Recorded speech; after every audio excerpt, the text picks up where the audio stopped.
दोस्तों, विशाखापट्टनम से एक ऐसी खबर आ रही है जिसने समंदर में भारत की ताकत को कई गुना बढ़ा दिया है।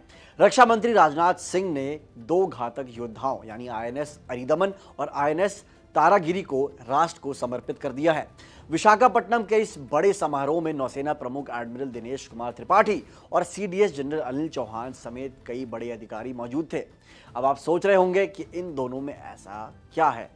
देखिए, आईएनएस अरिदमन एक परमाणु पनडुब्बी यानी न्यूक्लियर सबमरीन है जो समंदर की गहराई में छिपकर दुश्मन को भनक लगे बिना तबाह करने का दम रखती है।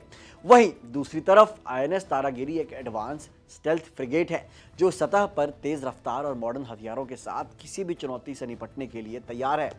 खासकर डिफेंस एस्पिरेंट्स के लिए ये जानना बहुत जरूरी है कि ये दोनों युद्धपोत प्रोजेक्ट 17A का हिस्सा हैं। इन्हें ऐसे समय में शामिल किया गया है जब इंडो पैसिफिक क्षेत्र और हमारे पूर्वी समुद्र तट की सुरक्षा भारत के लिए टॉप प्रायोरिटी बन गई है।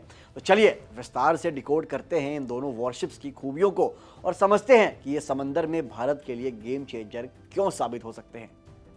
अब जरा बात करते हैं समंदर के इन नए शिकारी आईएनएस तारागिरी की। दोस्तों, ये युद्धपोत प्रोजेक्ट 17A के तहत बनाया गया चौथा और सबसे एडवांस वॉरशिप है। सबसे गर्व की बात यह है कि इसे पूरी तरीके से भारत में ही तैयार किया गया है। लगभग 6,670 टन वजनी ये जहाज सिर्फ एक युद्धपोत नहीं बल्कि मेक इन इंडिया की एक ऐसी बड़ी सफलता है जो हमारी स्वदेशी इंजीनियरिंग का लोहा मनवाती है। लेकिन इसे अजय क्या बनाता है? इसकी सबसे बड़ी खासियत है इसकी स्टेल्थ क्षमता, यानी ये समंदर में इस तरह चलता है कि दुश्मन के रडार इसे आसानी से पकड़ नहीं सकते। और अगर हथियारों की बात करें तो यह किसी चलते फिरते किरे से कम नहीं है। ये युद्धपोत दुनिया की सबसे तेज ब्रह्मोस सुपरसोनिक मिसाइल से लैस है जो पलक झपकते ही लंबी दूरी के टारगेट को नेस्तनाबूद कर सकती है। सुरक्षा के लिए इसमें MF स्टार रडार और MRSAM यानी medium range surface to air missile जैसा एडवांस एयर डिफेंस सिस्टम लगा है जो आसमान से आने वाले किसी भी दुश्मन या मिसाइल को हवा में ही ढेर कर देता है। इसके अलावा करीब आने वाले खतरों से निपटने के लिए इसमें 30 mm और 12.7 mm की क्लोज इन वेपन गन्स लगाई गई हैं। इतना ही नहीं, समंदर की गहराई में छिपी पनडुब्बियों का शिकार करने के लिए ये एडवांस रॉकेट और टॉर्पीडोज जैसी एंटी सबमरीन हथियारों से भी लैस है। साफ है कि सतह, हवा और पानी के नीचे हर मोर्चे पर अपनी स्टेल्थ क्षमता और इन आधुनिक हथियारों के साथ आईएनएस तारागिरी हिंद प्रशांत क्षेत्र में भारत का एक अभेद कवच और नई समुद्री सुपर पावर साबित होगा। अब बात करते हैं समंदर के उस साइलेंट किलर की जिसका नाम सुनते ही दुश्मनों के पसीने छूट जाते हैं, आईएनएस अरिदमन।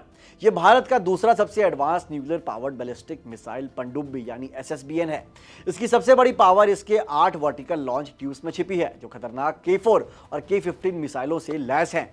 करीब 125 मीटर लंबी और 7,000 टन वजनी ये पनडुब्बी समंदर की गहराइयों में हफ्तों तक बिना किसी आहट के छिप सकती है। विशाखापट्टनम के ATB प्रोजेक्ट के तहत बनी इन पनडुब्बी की असली ताकत इसकी सेकेंड स्ट्राइक क्षमता है, यानी अगर दुश्मन हम पर परमाणु हमला करता है तो आईएनएस अरिदमन पानी के नीचे से ही उसका करारा और परमाणु जवाब देने के लिए पूरी तरह सक्षम है।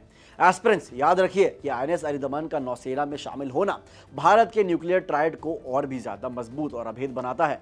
दोस्तों, आईएनएस तारागिरी की रफ्तार और आईएनएस अरिदमन की खामोश मारक क्षमता ने आज दुनिया को साफ संदेश दे दिया है कि भारत अब समंदर का नया सिकंदर है। एस्पिरेंट्स के लिए यहाँ सबसे बड़ी बात यह है कि ये दोनों युद्धपोत भारत के न्यूक्लियर ट्रायड यानी जमीन, हवा और पानी तीनों जगह से परमाणु हमला करने की ताकत को पूरा और मजबूत करते हैं। आज जब इंडो पैसिफिक क्षेत्र में चुनौतियां बढ़ रही हैं, तब भारत का आत्मनिर्भर बनना और अपनी सुरक्षा खुद करना ही हमारी सबसे बड़ी जीत है।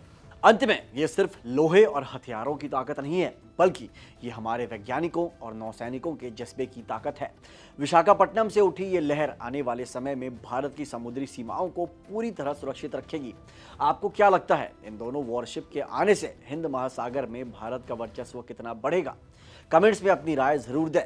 अगर आपको भारतीय नौसेना का ये नया दम पसंद आया तो वीडियो को लाइक करें और डिफेंस से जुड़ी ऐसी ही गहरी जानकारी के लिए हमारे चैनल जागरण जोश को सब्सक्राइब करना ना भूलें। मिलते हैं अगली वीडियो में। जय हिंद।